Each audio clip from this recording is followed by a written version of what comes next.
Good afternoon. My name is Damian Tebaldi. I'm an attorney with Reeves, Lavellee in Worcester, Massachusetts. We have office space on Commercial Street across from the DCU Center and the Registry of Deeds. We've been in practice as a firm for almost 20 years at various locations. The Commercial Street location we've been at for the last 3 years. I personally have been in practice as an attorney for 18 years in Massachusetts. My boss, about the same. Her name is Nicole Reeves Lavellee, hence Reeves Lavellee, PC. We also have a third attorney in our office, Liyun Yang, who started with us last year. So she is, including her, we have a staff of 3 attorneys, 4 support personnel, and various offshore personnel that we utilize for phone answering and addressing client questions regarding payment plans and things like that. As I said, I have been in practice for 18 years, my boss about the same, and altogether we have about just over 40 years of experience in a wide range of legal industries. Our practice does not include criminal defense or civil rights actions, but just about everything else. I'm telling you that because your needs today or in the future may not be for estate planning. It could be that you have a family issue or civil issue or landlord-tenant issue or something that you'd like to address. We're happy to help you with those as well. So, estate planning. What is it? Anybody know? Any kind of sense of what estate planning is? Or even how old it is?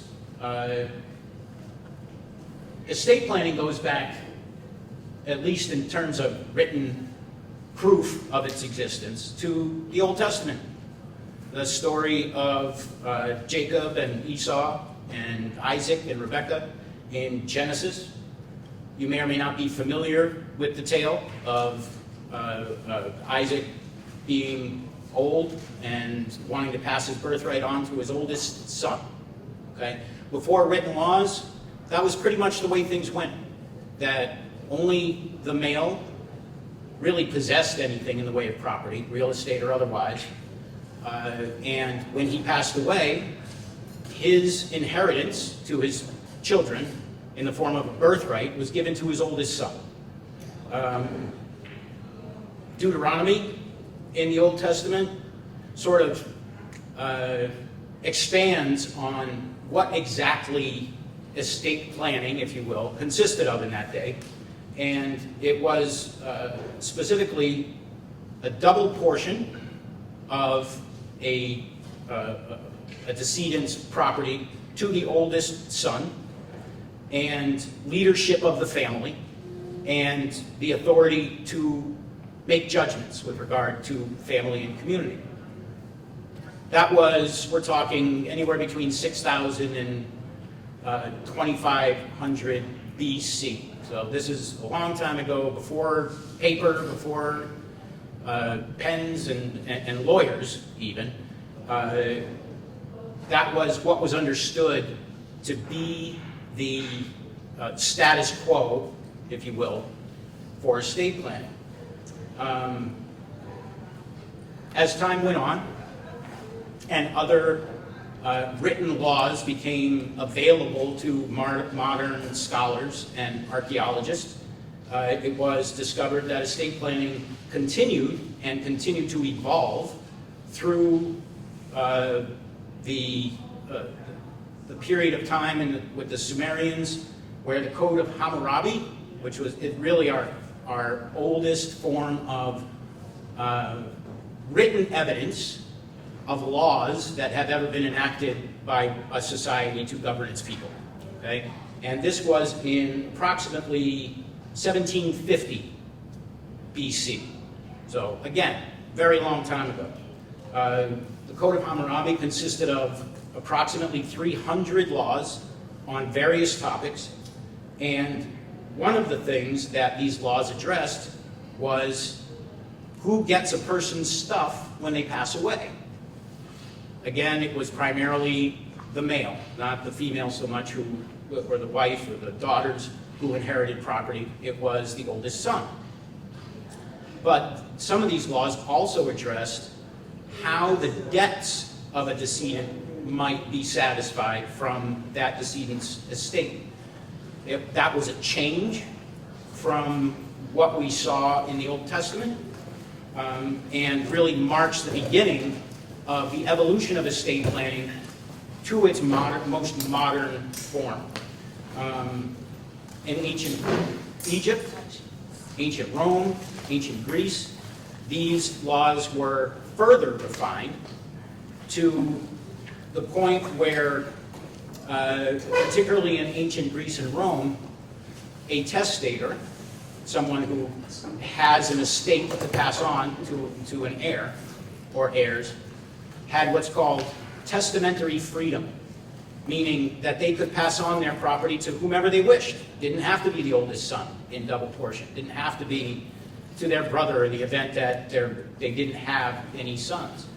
By the time of Caesar in 44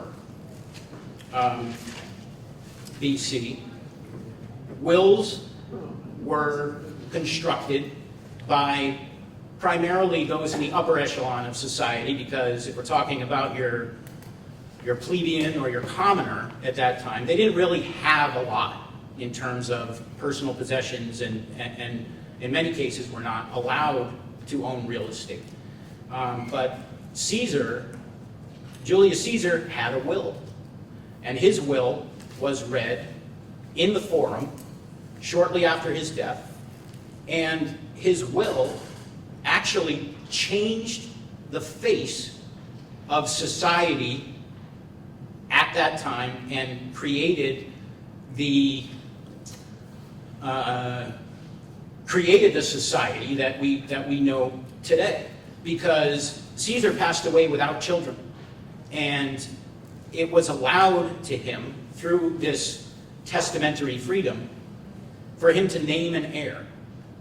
And what he did was, through his will, a written document, he named his grandnephew Octavian as his heir, adopted him as his son, and bequeathed on him, or gave to him through his will, all of his worldly property, which, given who he was and the power that he exerted over Roman society at that time, was quite substantial. And this wealth and power that he granted to Octavian allowed Octavian to become, in a few short years after Caesar's passing, to become the first emperor of the Empire of Rome. Without Caesar having given his estate to his grandnephew, that never would have happened, and we never would have seen what later became the Holy Roman Empire. In just shortly earlier than that, Athenian society was developing its own laws, and there was a great deal of interplay between Greece and Rome and their laws, and how they viewed a citizen's rights and responsibilities with regard to the overall society. Grecian lawmakers actually addressed the issues in writing more solidly than Rome was able to do even 500 years after that period. A Grecian lawmaker by the name of Solon in 600 BC was the one who really first laid down the roots of what would become democracy. And a huge part of democracy is freedom in general, and also that would include testamentary freedom and the freedom to be able to give your estate to whomever you wished. One of the earliest wills that we know about was found in 1911 by an archaeologist who was uncovering a tomb in Khakoun, what is now Khakoun, Egypt. It was a papyrus that was drafted in approximately 2500 BC by an individual named Sepunen, And in that document, he gave all of his property to his wife. Not an unusual thing to do, but he also put in that document a condition. All of my property to my wife, Teta, provided that she doesn't pull all the houses that my brother gave me down. That is something that has carried into today, where you can not only grant your largesse, your bounty of the materials and the resources that you've developed over the course of your life to whomever you wish, but you can also make that bequest conditional. Meaning, you can say, I give up everything I own to my wife, much as Sekunren did, provided that my wife doesn't destroy the houses that my brother gave me before he passed away, or anything else along those lines, assuming that they meet with statutory and public policy requirements.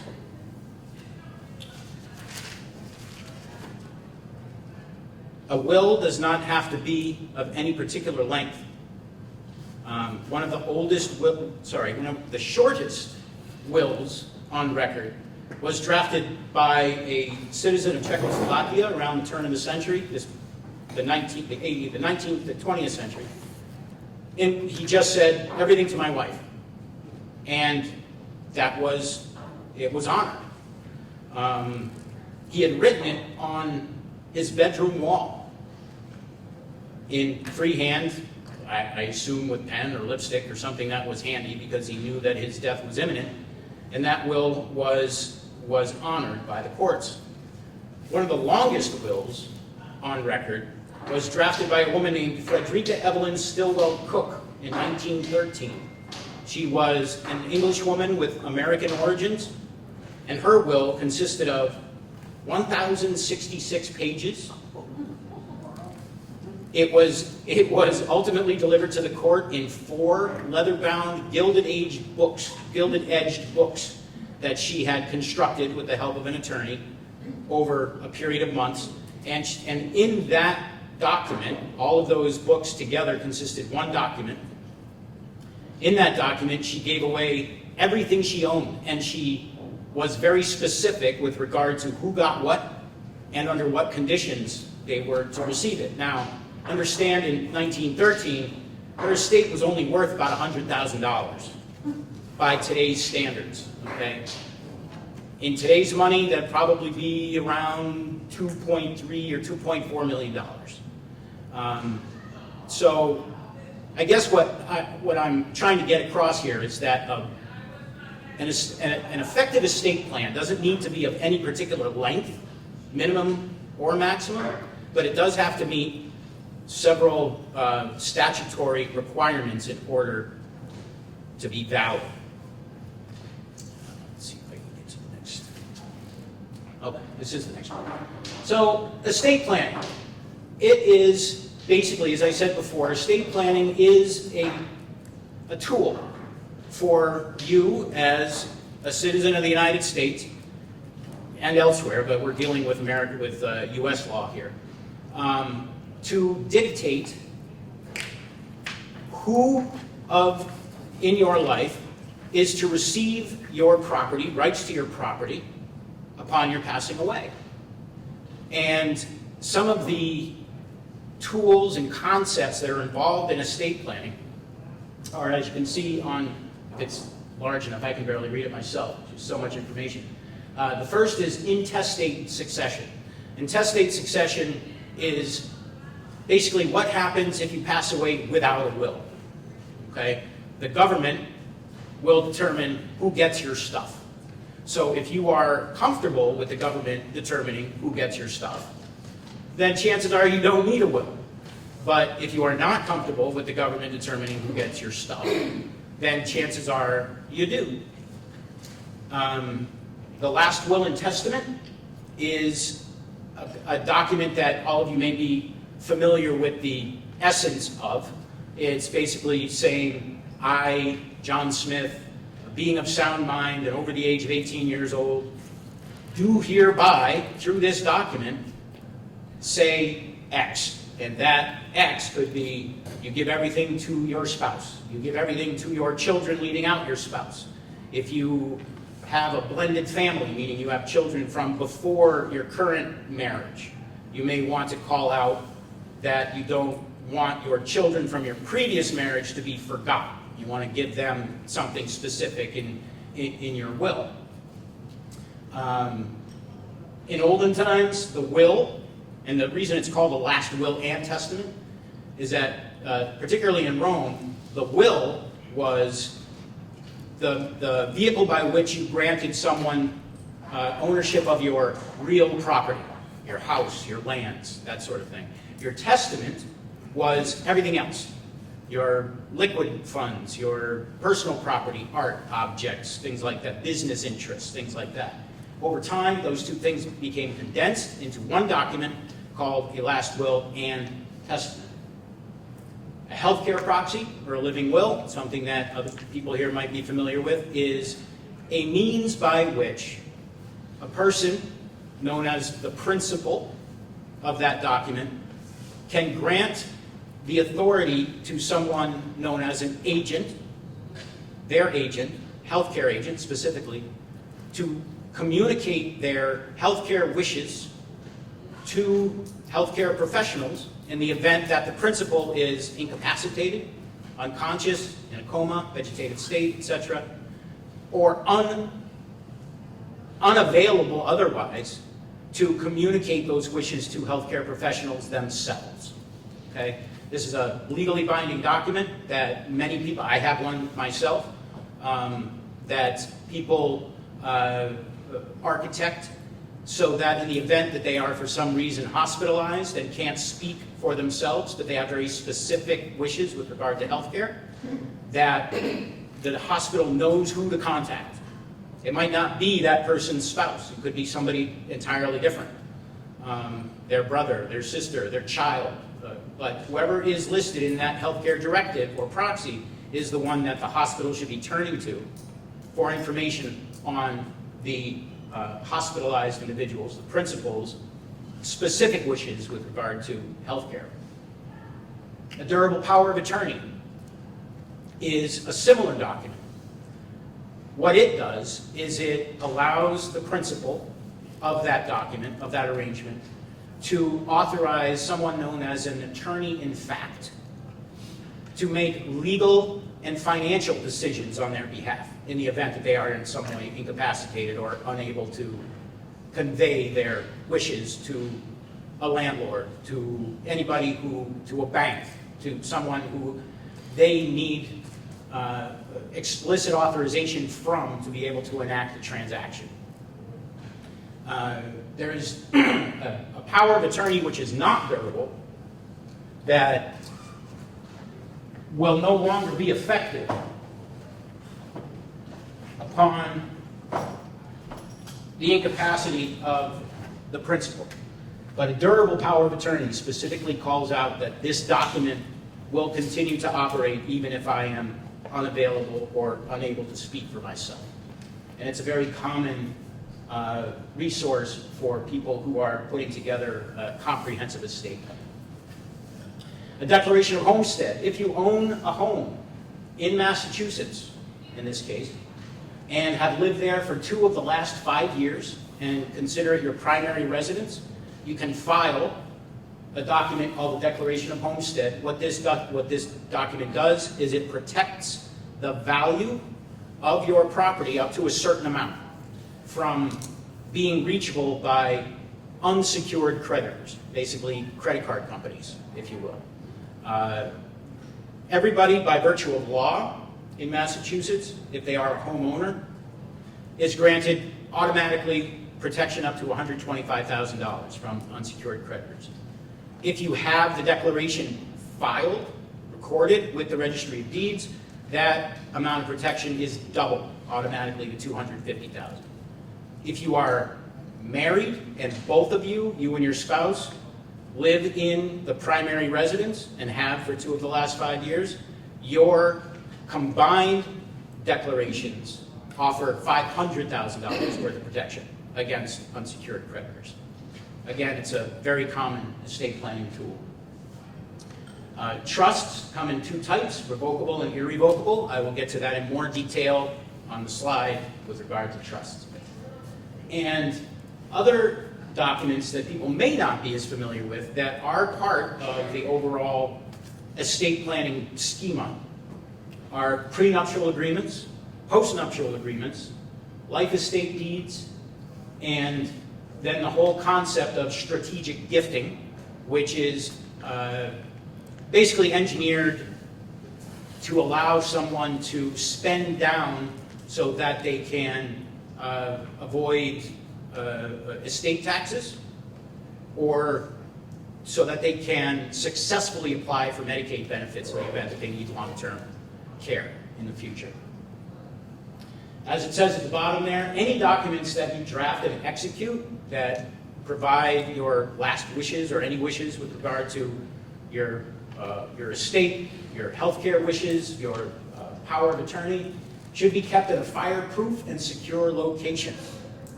That could be somewhere in your house, in a safe. It could be at a safe deposit box at a bank. It could be on file with the lawyer who drafted them. It's entirely up to you and specific to your situation. And all documents should be reviewed every 3 to 5 years as a general rule, or sooner if there are major life changes that a person experiences between having drafted and executed the documents and the present day. And as I said earlier, perhaps the best way to determine whether you need a will, a last will and testament or not, is to consider what will happen if you pass away without one. Okay? In Massachusetts, if you pass away with children but no spouse, your children will inherit everything in equal shares. If you have a situation where you do not want a child to inherit from you, or you want one child to inherit more from you than another, you need a will. If you are survived by a spouse and all of your descendants are from you and that spouse, and the spouse has no other descendants, then your spouse will inherit everything according to the law. And there's no provision that can be made after you pass away to ensure that your spouse gives anything at all to your children, or anything else that, or to anyone else that you might have wanted to dictate. If you pass away with a spouse and descendants from that spouse, and the spouse has descendants from another relationship, a previous relationship, or if you have a spouse and heirs who aren't your spouse's descendants, meaning this is your second marriage, you have children from your first marriage, then according to the law, if you pass away without a will, your spouse will inherit the first $100,000 of your probatable estate and 1/2 of the balance. So if you pass away with an estate worth an aggregate of $500,000 and you don't have a will, and you have a spouse and living children, your spouse will receive $100,000 plus $200,000 for a total of $300,000, and your children or your children's children will, depending on if they predecease you, will receive only $200,000 from that $500,000 estate. If you have a spouse and parents living but no descendants, your spouse will inherit the first $200,000 of your estate plus 3/4 of the balance of the estate. Your parents would inherit everything else. If you pass away with parents but no spouse or descendants, your parents inherit everything. Might make sense, right? And if you pass away with siblings but no spouse, descendants, or parents, then your siblings inherit everything. So again, if you, like so many people, have an extended family, and that family has a tendency toward dysfunction, and there are people in your immediate circle of extended family that you would rather not inherit from you for whatever reason, it is imperative that you have a will, last will and testament, that describes with specificity who it is that you wish to inherit from you. I talked a little bit about what I call ceremonial requirements for a last will and testament to be valid. In Massachusetts, a last will and testament must be in writing. It's not enough to tell your wife, your children, I want this to happen when I die. It will never be upheld by the probate court. It must also, be witnessed by two disinterested adults. And by disinterested, by adults, I mean over 18. By disinterested, I mean someone who is not listed in the will as inheriting from you. Okay?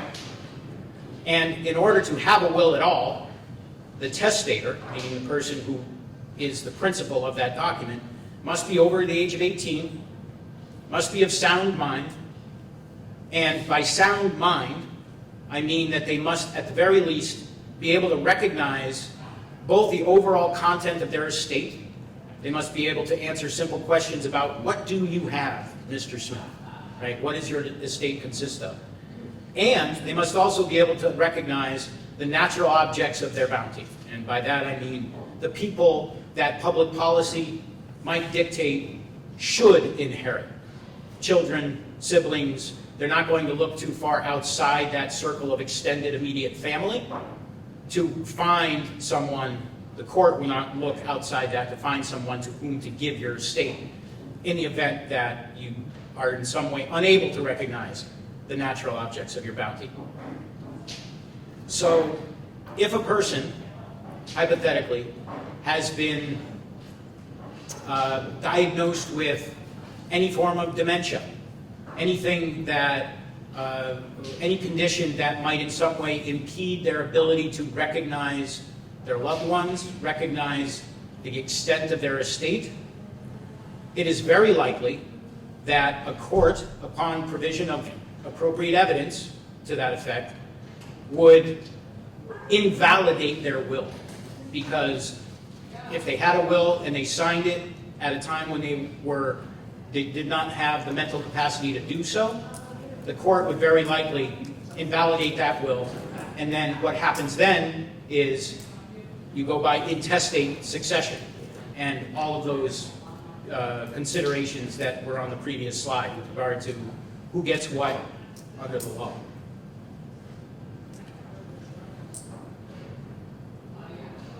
The elements of a will.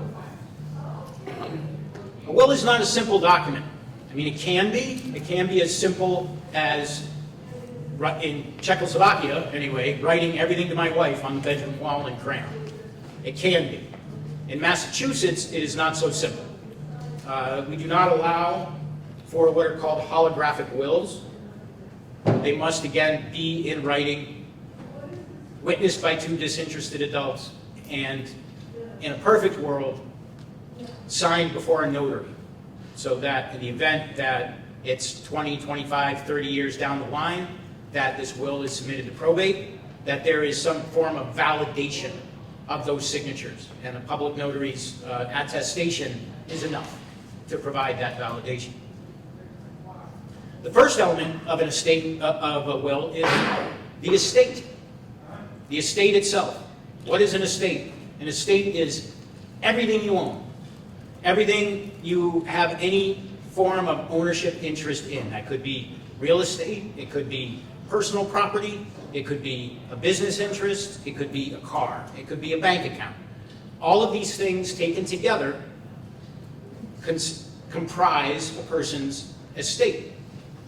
There are some things which fall outside the estate, life insurance policies or 401k plans that have specific beneficiaries listed in those documents. But a probatable estate includes everything else. The testator, the next on the list, is the person who drafts the will, is the person whose will it is. And testator, estate planning is one of the very few areas of the law where we still use the old-fashioned Latin terms. Testator is a male, testatrix is the female version of the testator. The testator, as I said, is the person whose will it is.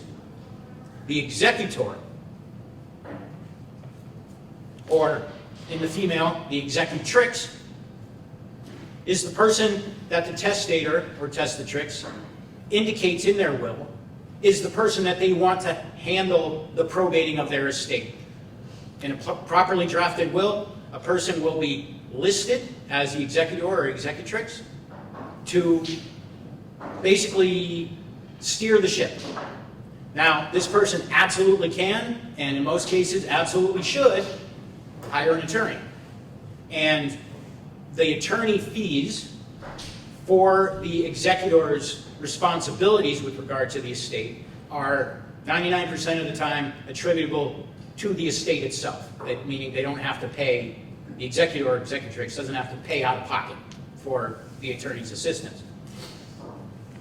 That person, the executor, is liable for misdealing, for self-dealing, for gross negligence with regard to the handling of the estate, but not simple negligence, meaning if it's just I forgot to dot an I or cross a T, then they're not liable, generally speaking, to creditors or to the beneficiaries of that estate plan for monetary damages. But if an executor were to act outside the scope of their responsibility to handle that estate appropriately and properly, then they could be the subject to a lawsuit brought on behalf of injured beneficiaries or creditors of that testator's estate. The beneficiary, yes, sir. Does the executor have to be totally transparent to all the people that are named in the will? Yes, it does. Yep. If there's stuff that he controlled, that was given to him personally, not on his own behalf, does he have to divulge that if he was the beneficiary, like on CDs? And the only beneficiary of CDs, even though the will said everything was just split between their children equally? Yes. The short answer to that is yes, absolutely. The executor, the existence of and the identity of the executor must be known to, at some point, the beneficiary. Divulge everything that's in the will, I guess is what I'm trying to say. Yes. Yep. Even the stuff that was just, he managed to have in his name only as a beneficiary. I'm not sure I understand the question. Okay. All right. Let's say you got a will. Yep. You got 3 kids in the will, and the will says, I want all my financial money to be split 3 ways between my children. Mm-hmm. Now, the executor happens to be the one that's been in charge of this person's money for many years. Yep. Managing it, making a decision for her. So he had total access to put beneficiaries in. So all of a sudden, a bunch of CDs that are worth a lot of money are all in his name as a beneficiary and nobody else's. When I understand the bit, because it's a beneficiary to him, that's not part of the estate anymore. Well, there's a rebuttable presumption, if you will, that the conveyance of those CDs to the executor prior to the passing of the testator was done properly.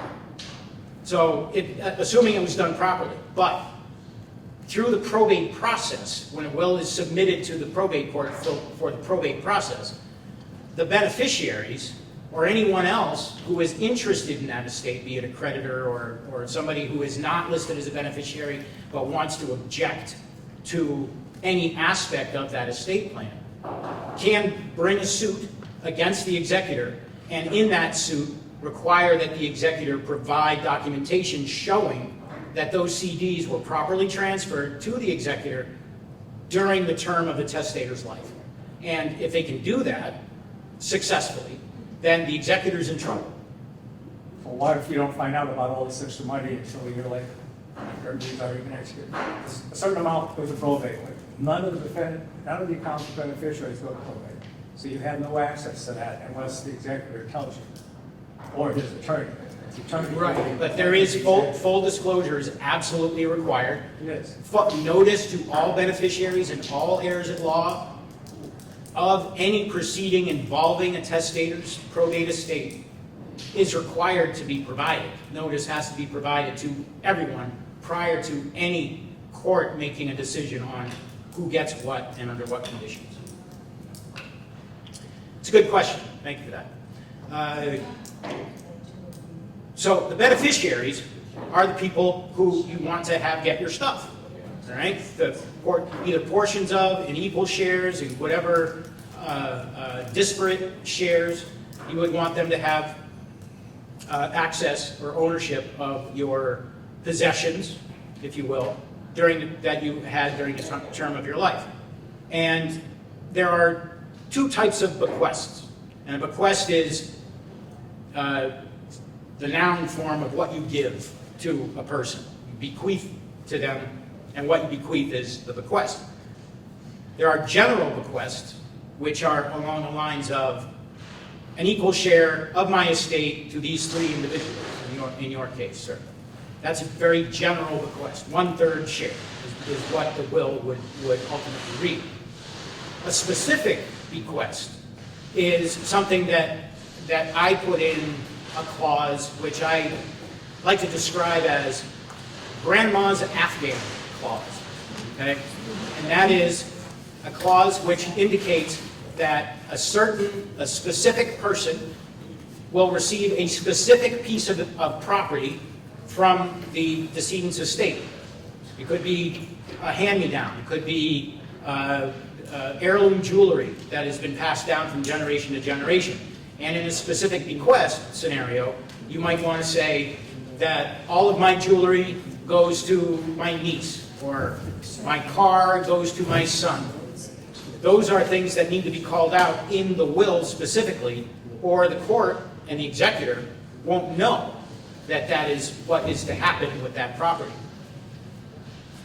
A codicil is an amendment to a will that it already exists. It's usually a much shorter document, and what it does is it puts the world, if you will, on notice that I, John Smith, drafted this will 10 years ago, but something changed between 10 years ago and now, where I want to make a revision to that will. I don't want to revise the entire will. I just want to include another heir, or I just want to disinherit someone specifically. That is done in a document called a codicil. It's usually a 1 or 2 page document as opposed to a 8 or 9 or sometimes 10, or in the case of Ms. Cook, 1,000 page document. But it's usually much shorter, much easier to draft, less expensive for the testator, but also needs to adhere to the requirements for a valid will, meaning it has to be witnessed by 2 disinterested adults and be put in writing. There are various ways to terminate a will by law. If you were to take your will and tear it up, and somebody was there to witness you tearing it up, that's enough for the world to be put on notice that you don't have a will anymore. Okay? By the same token, if you are going through your papers and you come across the original of your will and you toss it in the fireplace because you think it no longer addresses your specific concerns, you burn it, that is a way to revoke your will. Again, that also assumes that you have someone who is there to witness your having destroyed the will, so that if it comes to a contest later on, that they can say, no, I saw Joe Smith, John Smith, destroy his will back in 1984, and I'm here to testify that what is happening currently is not what he would have wanted to have happen. Okay? An interorum clause is, again, Latin. It just means in terror of, and it's a clause that people use in their will to say, if anyone, for any reason, should contest the validity of this will, they get nothing. It's a way to further enhance a testator's specific wishes. A proper interorum clause is used when a testator has a falling out with a child of theirs or a brother of theirs, right? And they, under no circumstances do they want that child or sibling to inherit anything from them. They will in normal circumstances, they could just disinherit them with a disinheritance clause, which is the next in the list. But a proper disinheritance clause should be accompanied by an interim clause, properly fed, meaning you could say in your will that I don't want my son, to my son, you can say with regard to the son that you have disinherited or don't want to get anything from your estate, you can say $100 to my son, and he might take it umbrage to that, right, if his other siblings were getting the bulk of the estate. If you follow that up with an interim clause, it says, if anyone contests the validity of this will or any clause in this will, they get nothing, then that puts the court on notice that you did absolutely intend for that person to only get what it was that you wanted them to have. And that any decision by that court to give them more than that would be against your very strenuous objection. In terms of allocations, disinheritance is a clause by which you can use to disinherit a child for whatever reason. It's really not looked upon favorably to say why you want to disinherit someone, because at least in Massachusetts there is the concept of testamentary libel, where if you were to say, I'm leaving nothing to my son because he abused me physically and emotionally for several years prior to my drafting his will, he could potentially, that son could potentially challenge the will and serve the estate, the executor, on behalf of the estate, with a suit in libel or defamation, claiming that that was a lie. And because it was printed in printed form, it amounted to libel, which is awardable, meaning damages can be awarded for lying about someone and publishing that lie to a third person. Now, because a will is public knowledge or public record, it is largely considered to be publication in the event that once the will is probated, it's considered publication once it hits the probate court. Meaning anybody can look it up, anybody can see the contents, anybody can print it out and keep it for future reference. Allocation, again, with the Latin. There are two different ways that you can designate your heirs to receive your property. One is per stirpes, which is Latin for by the branch, and the other is per capita, which is Latin for by the head. And in a per stirpes scenario, what you are saying, if you're granting to my children or my descendants per stirpes, you're saying that in the event that one of my children predeceases me, or disclaims their inheritance, or for whatever other reason does not qualify to be an heir at that time, then that child's share will be distributed to that child's children in equal shares of that child's share. Example: you have two children, both of them have two children of their own. One of them predeceases you.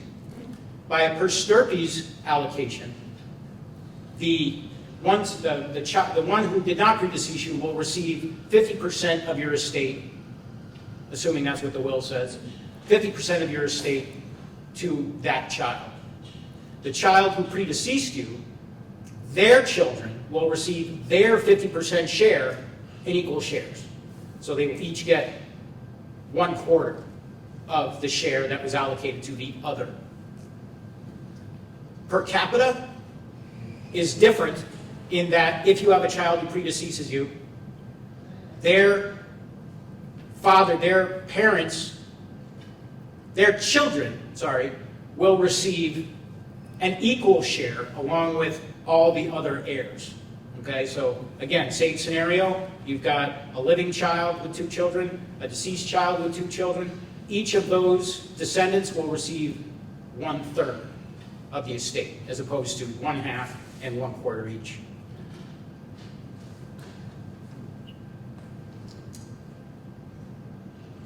A healthcare proxy, or a living will, also known as an advance healthcare directive. It directs the appointment of a healthcare agent who will be able to make healthcare decisions on behalf of the principal if the latter is unconscious, incapacitated, or in some other way unable to effectively communicate his wishes regarding treatment to healthcare professionals. It, properly drafted, it addresses life-sustaining or life-saving efforts, primarily. Meaning, if during your lifetime you formed the opinion that you did not want to be resuscitated by extreme measures, CPR, ventilation, things like that, those would go in your healthcare directive or your healthcare proxy. Also, directives regarding the care or disposition of the body of the decedent after death. Did you want your organs to be donated for any purpose? Did you want your body to be donated to science? Did you want to be cremated? Did you want to be buried in a specific place?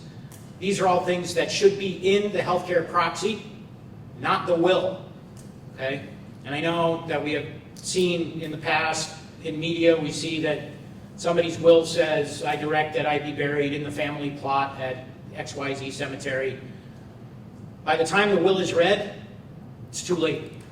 So this information needs to go into the healthcare directive. Yes? So when you look at the basic healthcare proxy form, all it does is direct the person, the agent, for that decision on care. It says nothing about anything following that. Well, that would be the general boilerplate form that is provided to hospitals. Right. Yeah. Yeah. Senior centers, et cetera. The documents that we draft at Reeves Lavellee are much more comprehensive, with an eye toward allowing the principal to direct not just their healthcare wishes, but also last rites, also what happens with their body, where they ultimately want to end up. Is that where it's the / living will, part of the living will? Yes, I mean, these are different terms for the same thing. Okay. And I didn't put advanced healthcare directive there because I don't use that term in my everyday. I call it a healthcare proxy or a living will, but other jurisdictions call it an advanced healthcare directive. The document itself is effective until the principal, meaning the person who drafts the document and signs it, is again conscious and able to indicate to their healthcare professionals what their wishes are from the horse's mouth. Okay? At a time when they are capable or able to effectively communicate with healthcare professionals, whatever that means. It could be situational. It could be that a healthcare professional says, if you want this, raise your right hand. If you want that, blink twice.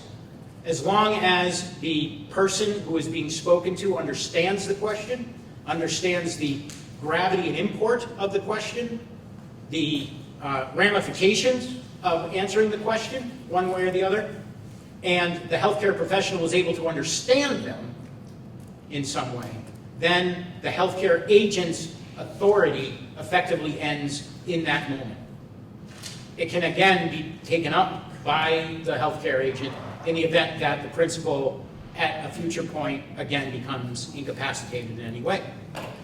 And two things of importance here. One is that the principal can change the healthcare proxy, their agent, their conditions at any time prior to it being necessary to use it, assuming that they do it in a way that comports with the law. And again, it needs to be witnessed by two disinterested adults. Disinterested in this sense means neither one of them are the agent listed in that document, and that they're over 18 years old, over 18 years of age. The other important thing with regard to healthcare proxies is that if you do name someone as your agent, your healthcare agent, that they know that they are your agent and that they know your wishes. Because if they don't, surely the document will tell them what your wishes are. But if they don't have a copy of that document, there's no way for them to know what your wishes were unless you were explicit with them prior to the need to use it, and they had proof that they were named as the agent. So basically what would happen is, if you name, say, your child or your sibling as your healthcare agent, you execute the document, you give them a copy, and you tell them the original is in my house, in my safe, somewhere, where they know where to find it. When it becomes necessary for that to come into play is when you, as the principal, are hospitalized for any reason, going under anesthesia for surgery, you will be unconscious and unable to dictate your wishes. That person would then present that healthcare directive or proxy to the administration of the hospital and say, I am this person's healthcare agent. If any questions arise with regard to the specifics of their healthcare, while they are incapacitated in any way, contact me. And that is the responsibility of the agent to do that. So in my documents, when I draft a healthcare directive, I always make sure to get the agent's phone number, address, and email address. Yes? What are your thoughts on documents such as the 5 wishes, or documents that Compassionate Choices, an organization that tries to help people with their planning and getting forward their wishes about how they would like to be treated, should they become incapacitated and or afterwards? What are your feelings on those documents and what a court would look at? Because supposedly, I've been in workshops where they say that the court will look at things like that if you don't have a will or, and there's a person named as healthcare proxy in particular, that they would be able to know more about their wishes. Well, generally speaking, what's known as parallel evidence or extraneous evidence outside the 4 corners of the document is not admissible to a court, or a court cannot in its discretion use that information in coming to a determination if the proxy itself or any of the other documents that you're talking about has been validly executed and was done so at a time that the principle of that document was of sound mind.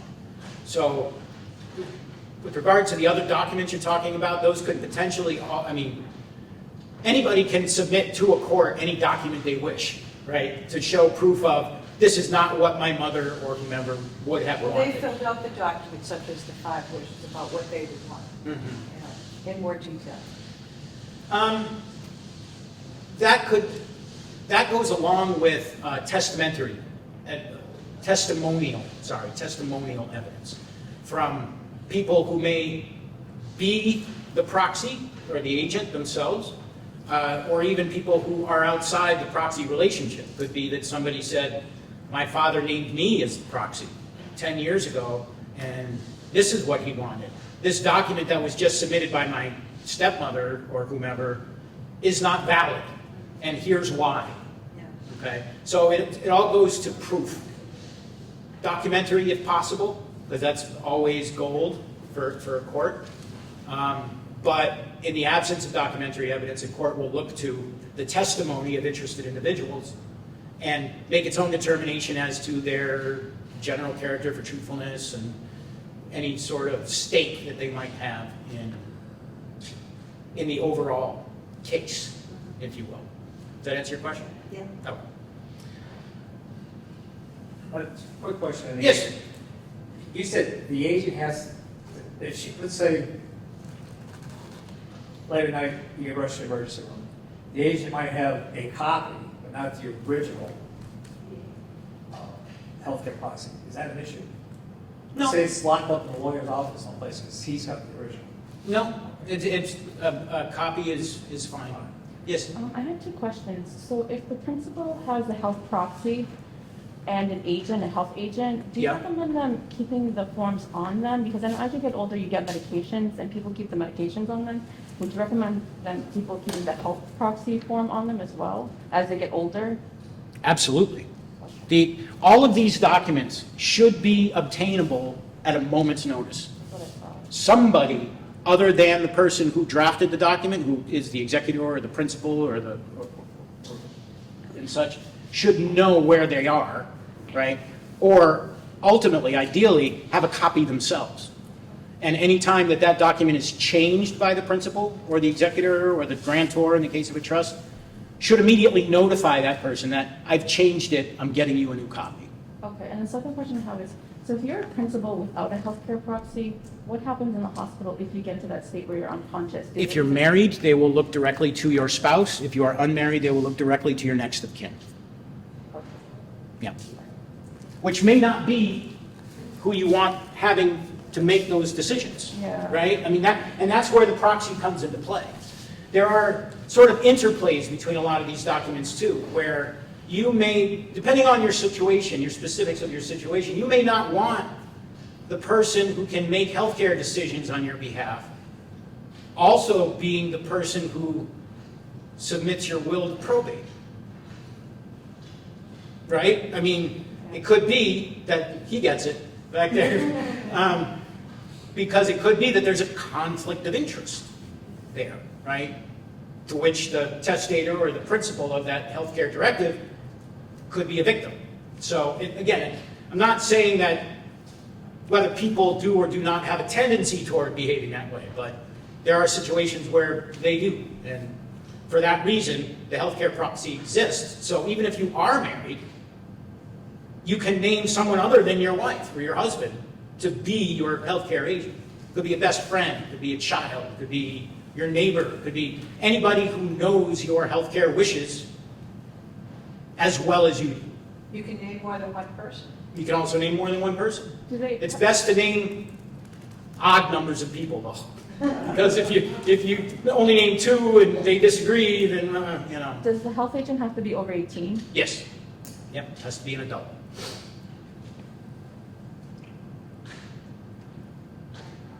Durable power of attorney.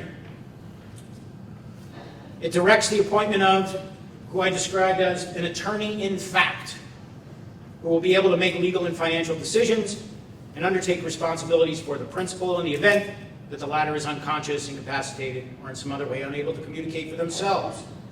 Much like the healthcare proxy, it allows the agent or attorney in fact to do anything the principal would be able to do with regard to their property, assets, legal and financial rights and responsibilities. It operates through incapacity. It's as per the durable nature of it, but not death. Upon death, it automatically terminates. And then at that point, the only person who has the authority to make decisions with regard to a decedent's property, assets, legal and financial responsibilities would be the executor of that person's estate. Yes, ma'am. The executive, is that still the personal representative? Personal representative and executor are Same? different words for the same person. Okay. Yep. There's also a third term, administrator or administratrix. Again with the Latin, right? That person is the one who steers the ship in the event that a person passes away without a will, if the intestate distribution.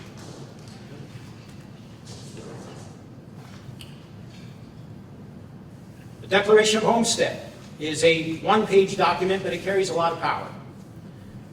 It's of particular benefit to those of 62 years of age or older, or disabled regardless of age. The Massachusetts Homestead Act protects your principal residence against attachment, seizure, execution or judgment, levy or sale for the payment of debts from unsecured creditors only. Medicaid is accepted from that list. It offers protection of up to $125,000, which is granted automatically, even without filing the declaration, by operation of law. And for each individual filing as either over 62 or older, or disabled, it grants protection up to a maximum of $500,000, regardless of whether the declaration is filed individually or jointly with each other. Elderly persons, regardless of marital status, are personally exempt up to $500,000 each. If two owners qualify for the elderly or disabled homestead protection, the aggregate protection on the home increases to $1 million. So it's going up to 500 instead of 250. Sorry? It's going up to 500 instead of 250. Correct. Originally, you said. Yep, it doubles and then it doubles again Okay. once it's recorded. Thank you. Any So- liens? If it was recorded before you turned age 62, will it still follow Yep. the bill? Okay. Assuming it's still your primary residence, yep. So you don't have to refile it? Only if there is a change in ownership of the property. Oh, okay. So if you file a life, if you record a life estate, like basically you have a $500,000 home, in order to prepare 5 years or 60 months in advance, hopefully, for Medicaid application, you convey your home ownership to your children or anybody else, but retain for yourself a life estate, meaning you have full right use to occupy, own, make changes, pay taxes, all that with regard to the home until the day you die. You should, at that point, file another declaration of homestead to indicate the change in ownership. But other than that, there's really no necessity for it. If your residence is joint, or you and your spouse, that says each individual filing. Does that mean I have to file it, my spouse would have to file it too? Yes. Or one document that lists you both. Yep. Yes. What if you have a home that is under an LLC? A declaration of homestead is still available to those who reside in a home as their primary residence, 2 of the last 5 years aggregate, right? Even if that home is owned by a trust or a corporation. Provided that they are, in the sense of a trust, if they are a beneficiary of that trust. With regard to a corporation, if they are a shareholder or a part owner of that corporation. Yes? So if you went to, you had a living trust, so that you have the capability to pay the tax, it's still your house until you die. And you added your children. So each child would have to do their own declaration of homestead? They could only do a declaration of homestead if that was their primary residence, if they live in that home. They do. And they could only do that if they are 18 or older. Okay, so if they Yeah. live in the home, then they would Correct. have to do that. The key for a declaration of homestead is, do you live there? No? Aside from the ownership requirement, right? The key is, do you live there? And have you lived there for 2 of the last 5 years? So they So, own it because it's in a trust. right, They are the names that own it, including myself then. yes. But so they would have to do it as long as they live there too. They would have to do their own declaration. Okay, Yep. thank you. Yep.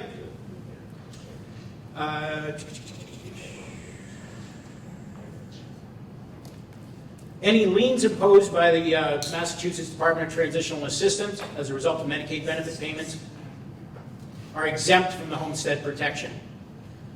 Ma'am, you and I talked a little bit about Medicaid this morning, and without getting into too much detail on the subject, Medicaid is considered a creditor of a potential decedent's estate, but they are exempted from the requirements from the provisions that allow protection for a person's property from creditors. That's completely statutory, and it was enacted in response to people realizing that they would have to apply for Medicaid in the very near future or potentially be subject to long-term medical care in the very near future, and immediately transferring their property into life estate or into a trust or selling it to their children for $1. Okay? At some point, the Commonwealth of Massachusetts realized that people were doing this, had a tendency to do it, were likely to do it, so they put in a provision that in the event that you make this conveyance less than 5 years or 60 months prior to applying for Medicaid benefits, that conveyance will be treated as though it never happened. And that's a real point of contention in modern estate planning techniques, and entirely for the benefit of the Commonwealth. Yes, sir? Are you going to eventually get into how to protect your house?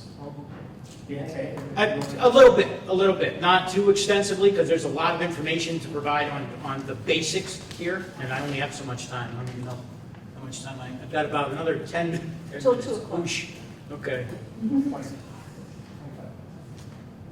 Oh, All right, trust.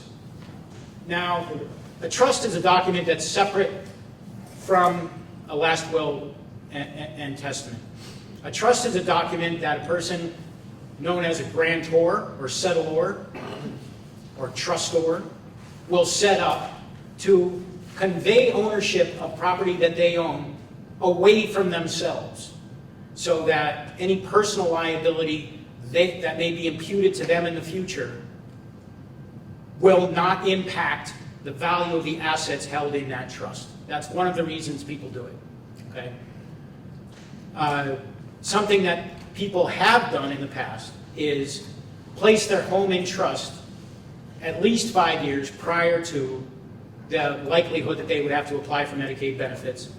And assuming that they did it in a timely fashion, the home is owned, the property is owned by the trust, and even if they require Medicaid benefit at some point in the future, Medicaid would not be able to reach the assets in that trust to be able to reimburse the agency for amounts spent on that person's care. It has to be irrevocable, right? It has to be irrevocable, correct. There are two types. The revocable version is one over which the grantor maintains control over the disposition of their assets. They can change the terms at any time. They can terminate the trust at any time. They can be the trustee of their own trust. Okay? And by the very nature of its name, it is revocable. Meaning that at any time they can say, I don't want this trust anymore. I'm tired of dealing with the headache of filing taxes separately for it and maintaining the bank account necessary for it, and they can terminate it. An irrevocable trust, on the other hand, once it is executed by the trustor, the grantor, the settlor, is by its very nature irrevocable. The grantor cannot make any changes to the terms of that trust. The trustee cannot be the grantor and still have it be effective in terms of the protections that an irrevocable trust offers. The trustee and the beneficiaries of that trust can, if they are all of the same mind, revise, amend, or terminate that trust prior to its natural termination date. But that is no longer the trustor or the grantor's right to do that once they establish the trust and the assets therein. They can still add funds to the trust. They just can't control what happens to them once they're in there. And while this does take away a great deal of control from the grantor over funds that were once theirs, it offers the greatest protection at law against being reachable by creditors. Because a revocable trust, assuming that the grantor and the trustee are the same person, and the grantor slash trustee had either sole or majority say in what happens with the funds in that trust, any creditor who is owed money at some point can ask the court to allow them to pierce the veil of the trust and reach into that trust to remove funds from it to pay their debts, to pay the grantor's debts. Not so with an irrevocable trust under the same conditions. So why would you do a revocable trust? What would be the condition? Well, primarily if it's just going to be for a limited period of time during your lifetime. If you just want to set money aside in a trust for your children's education or something, then you might want to set up a revocable trust so that you have control over how those funds are dispersed when it comes time to make disbursements for educational purposes, say. Or if you have a trust that has nothing in it but real estate, you might want to put real estate into a trust to remove it from your personal ownership, to provide you with a shield against liability for things that might occur on that property. But once that property is sold and no longer have the necessity for a trust, then to be able to dissolve the trust and Well, Like for educational purposes, you could open bank accounts under your children's names and name them as beneficiaries. You could, but you could also open a trust with those same funds and enable the trustee to invest those funds, to cause them to increase. Where with a bank account, you're stuck at what? 3.4% tops, right? In savings account. Yeah. Okay, I basically, I'm trying to keep my children as far as having to go through probate. Yep. Okay? 10 years ago, I put the house in a trust under my name. Now, I am not sure whether they are also listed on it. It does state in my will that, they're gonna get half or whatever it is, when everything is all straightened out. Now, if, as far as all of this is concerned, what is this all part, which one should this be under so that they don't have to go to probate, Everything Trust- goes to probate. Well, not necessarily. No. There are things that operate outside of the probate process. Life insurance proceeds, if they have any financial vehicle that has a beneficiary specifically listed in it, 401k, things like that, operate outside of the probate process. They never hit a court. Even your property, if you leave it to, say, your children, whatever. and- Right, I mean, if you have a deed to a property that you are only a joint owner with rights of survivorship in, or a life estate deed, That's it. those properties would not go through probate because upon the passing of one of the owners, the document itself operates in such a way as to provide full ownership to the other Right. upon presentment of a certificate of death to the registry of deeds. So- But in your case, I can't say with any reasonable certainty what kind of trust you have. Like, I don't know if it's revocable or irrevocable. I don't know who the beneficiaries are. What I can say is that if it is a revocable trust, that upon your passing, it will automatically become irrevocable because you no longer would be alive Right. to make any changes to it, right? And for the most part, trusts operate outside the probate process. The only time that they become looped into the probate process is if someone comes out of the woodwork at the probate, at the time for probate, and says, this trust was mishandled. This trust was not valid. This trust had a trustee who engaged in self-dealing or embezzlement or something, and I want the probate court to make a ruling on this issue. So aside from that, trusts will continue to operate even past the point of your passing and provide disbursements to those people that you have named as your beneficiaries in that trust document after you've died without the need to go to probate. Unless somebody, again, comes out and says, no, this wasn't right. Yes, An IRA, those can't go in a trust, right? they can. You can name the trust as a beneficiary of a life insurance plan. But anything, I was told if it's in retirement, no. I mean, I can understand. There are certain retirement vehicles that cannot be, but I mean, it depends on the specific vehicle itself and the provider and like the internal rules for administration of those programs. So there is no, I guess the answer is it depends. It depends on a case-by-case thing. For an irrevocable Yeah. trust, if someone wants to make changes to that, the trustee person wants to make changes, Yep. does that start the Medicaid look back from year one again? No. No. No, just You the can time of the amend- conveyance of that property into the trust. Basically, there's no way to protect your house or your 401k or anything unless it's in an irrevocable trust. Basically. Or if you do something at least 60 months or 5 years prior to the need to apply for Medicaid benefits.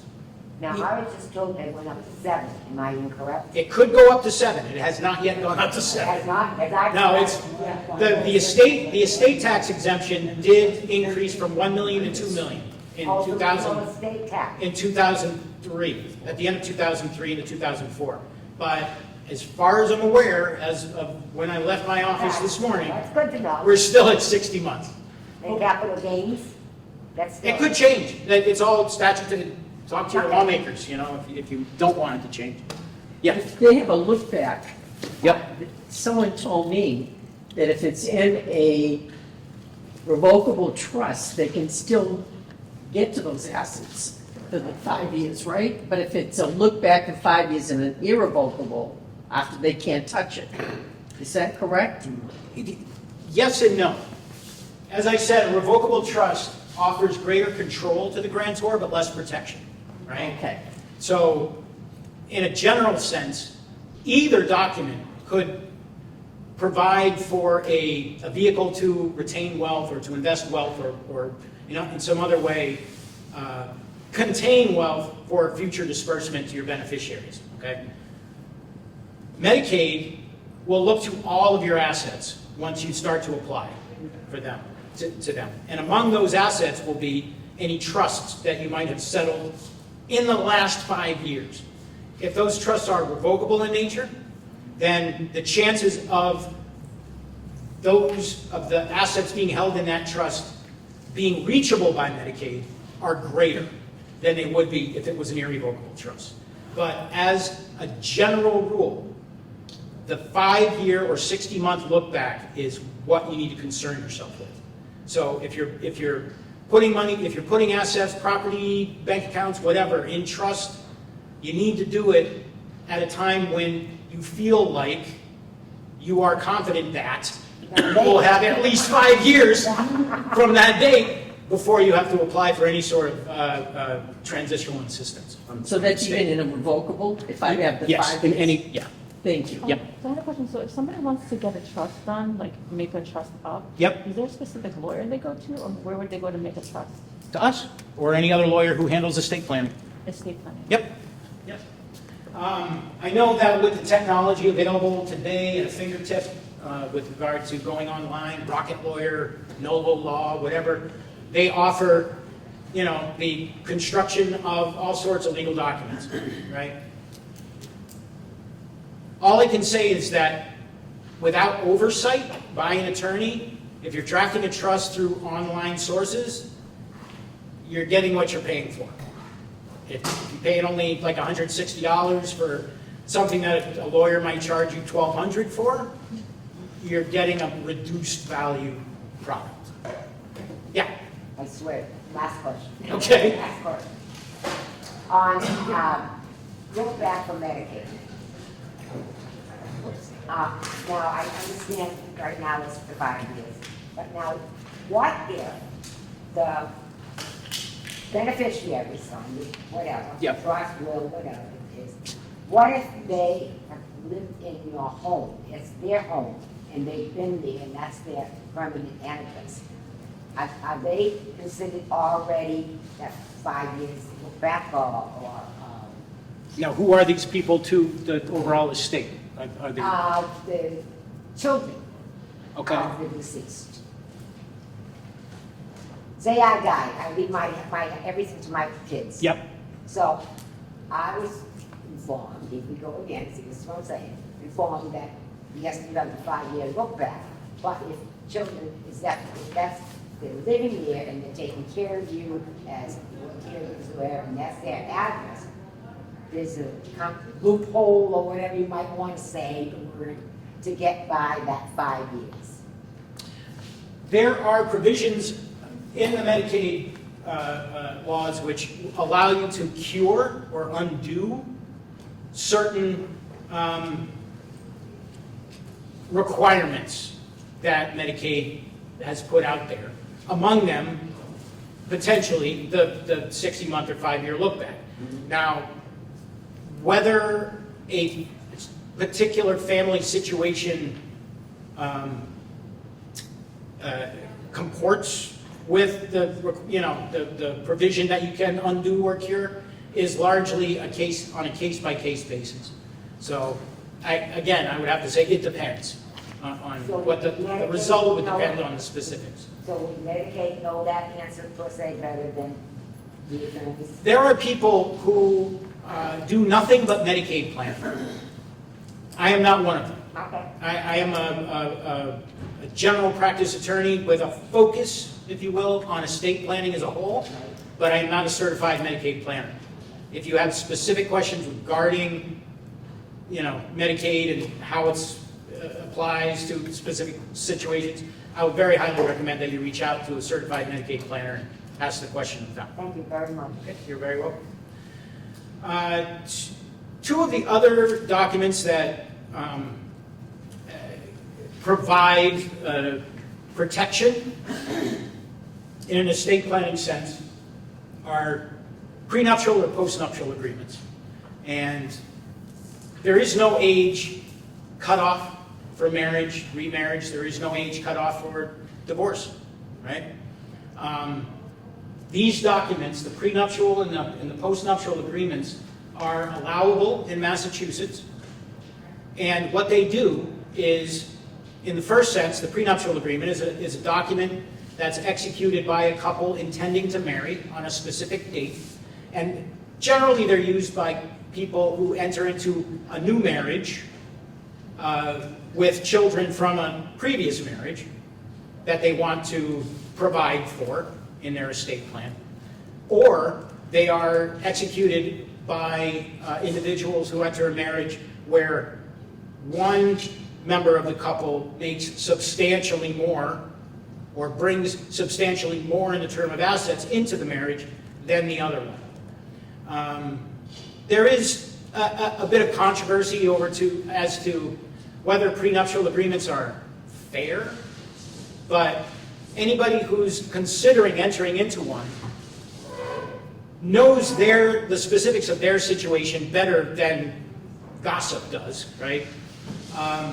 So it could be that, you have a millionaire who's marrying a part-time worker at Petco, and they are entering the marriage with their eyes wide open, and the part-time worker at Petco knows that the millionaire has investments that they don't want to part with, or they have children that they have to provide for from a previous marriage, and they enter into this agreement willingly, knowingly, voluntarily, having had the opportunity for independent legal counsel and their advice, and that the agreement itself, on the date of its drafting, is fair and equitable based on all the circumstances surrounding the relationship. In Massachusetts, these documents must be in writing, and they must also include full financial disclosure from both sides in order to be valid. If it's not in writing, or if either party decides that they're not going to fully disclose all of their assets at the time the agreement is entered into, a court will very likely, 98% of the time, invalidate that agreement, and in the event of future divorce or probating of an estate, that document will be treated as though it never existed. But properly drafted, it can provide protection for a person's overall estate for disbursement to their children, to charities, to business partners, to whomever they wish to include in their overall estate. Postnuptial agreements are exactly the same thing, except they're entered into after the marriage is solemnized. Same exact requirements exist, that each party has at least the ability to obtain, or the opportunity to obtain, independent legal counsel, that they entered into it freely, knowingly, willingly, voluntarily, that they knew what they were doing when they got into this agreement, that it's fair and reasonable, and that full financial disclosure is provided. Life estate deed, we talked about this a little bit at the beginning. Some of the advantages of a life estate deed, which is basically a document wherein you convey your ownership interest in a real property to someone else, but retain for yourself what's called a life estate, wherein as the life tenant, you have full use, occupancy, ownership, responsibility for the property during the term of your lifetime. Upon your passing, or in the case of a life estate granted to a married couple or other joint owners upon the passing of the second of those two in the relationship, the property is automatically, by virtue of law, owned by the successors in interest, called the remainder men, the people who own the remainder of the estate, upon presentment of a certificate of death to the registry of deeds. So that is one way in which people keep their property from having to go through the probate process. They're easy to establish. They avoid probate, as it says. No problems with clearing title, because title is established the moment the life estate is executed. There's no consequence on estate taxes. Capital gains tax, there's a capital gains tax advantage to the heirs on a stepped-up basis, meaning if you purchase property for $100,000 and you put $100,000 into it, the basis for your tax at that point is $200,000, okay? If you were to sell your property to your children for $200,000 at that time, or to anybody else, your tax liability would be on a total value of $200,000. If you grant your children or anyone else remaindermanship in a life estate deed, from a life estate deed, at a time when the property is worth $200,000, and the property is not sold until such time as you pass away, and your remainder men are like, well, we have our own homes, we don't need mom and dad's home, we're going to sell it, their tax liability is based on $200,000, because their interest, though it had not fully vested at the time that they received ownership in the form of a remaindermanship, was obtained. Their ownership was secured by the drafting of that life estate deed. By the same token, gift taxes are not likely to come into play there, and the benefits for Medicaid planning, as I've already said, are primarily granted to the life estate owner, and only if the life estate owner conveyed that property 5 years or more prior to having to apply for Medicaid benefits. Now, there are two disadvantages to a life estate deed, and one of which is that the life estate owner can only sell what they own, which is an ownership interest in real property until the moment of their death. Now, a life estate owner could very well sell their ownership interest to a third party, unrelated or otherwise, with the understanding that when they die, that person who just purchased the property, their ownership would also end, because the life estate determines the length of time of ownership.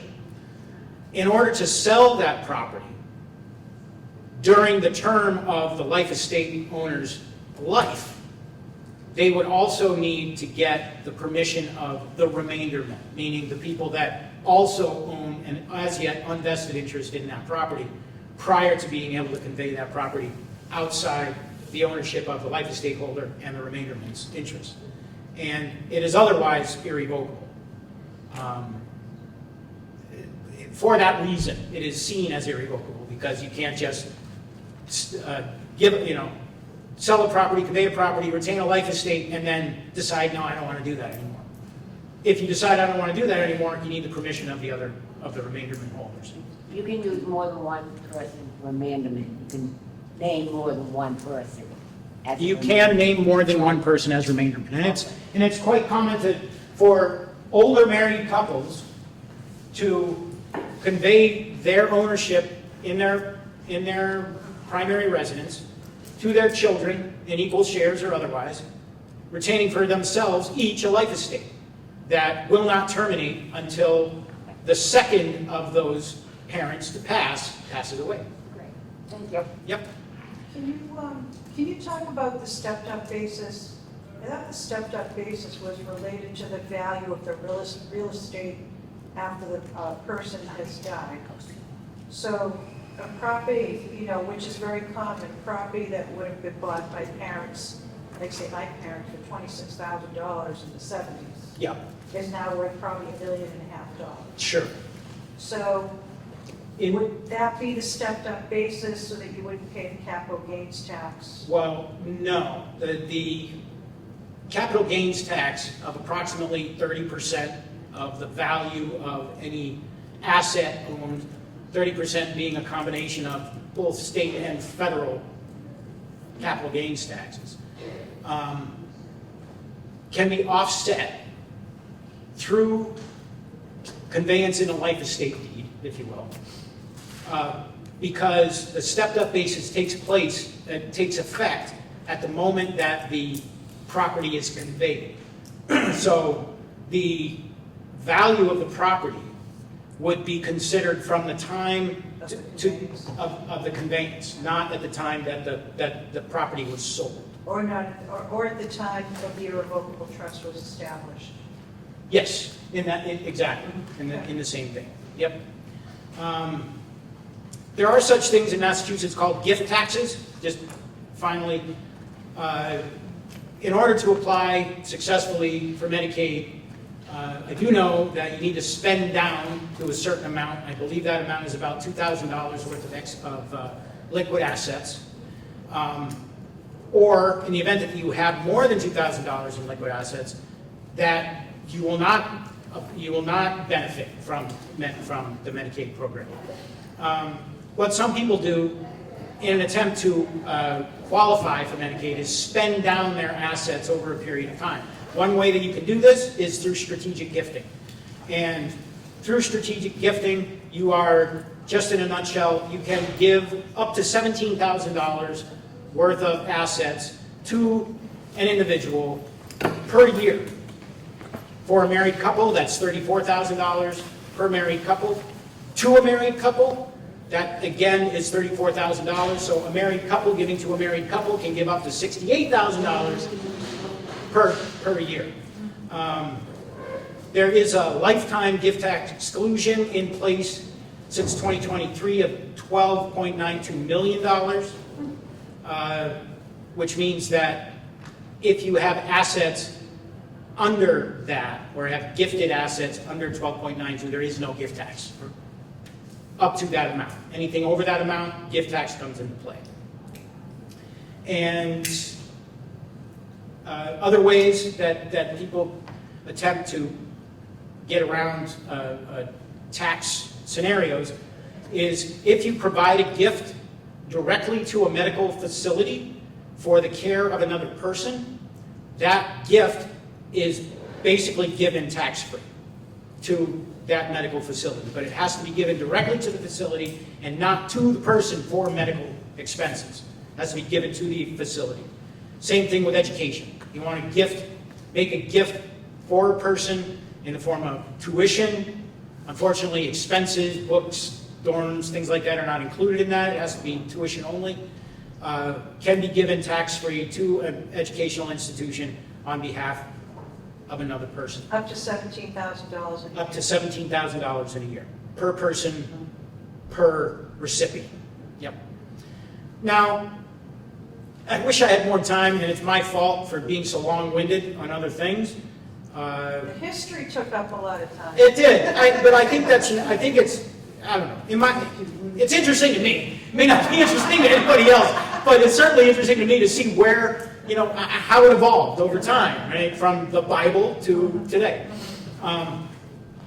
When it comes time to probate your estate, this is only, this is something that you won't be around to dictate, right? So when it comes time to probate your estate, what will happen is if you pass away with a will and somebody knows where that will is, and that somebody is also the executor, they will take that will, they will file it with the probate court, they will have the ability to petition the court to be named the personal representative or the executor of that estate, barring any complications, meaning objections by interested persons who also wanted to be named personal representative or whatever. The letters testamentary or letters of authority will be granted to that petitioner, usually within about 3 months of the filing of that will. So it has to be filed. It has to be, if there is a will, it absolutely should be filed. And the reason that things might need to go through probate include, there are bank accounts that were held solely in the decedent's name. Upon the moment of that decedent's passing, those bank accounts are frozen. Nobody can do anything with them, except for a person granted authority by a probate court through these letters testamentary to close out that account and put that money into the estate and disperse it to whomever. So if you Even don't if have you're the any beneficiary. problems, Huh? Even if you're the beneficiary. If there's a beneficiary, different story. If there's an account held in trust for another person, all you have to do is present a death certificate to the bank.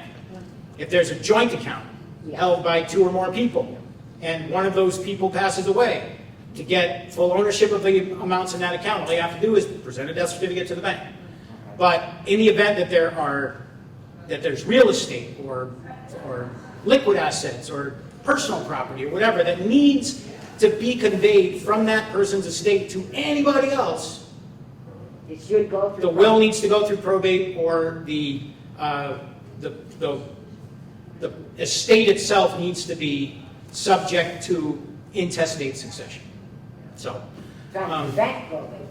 That's what we're trying to do, prevent probate. right, and that's what you're trying to do, is prevent that.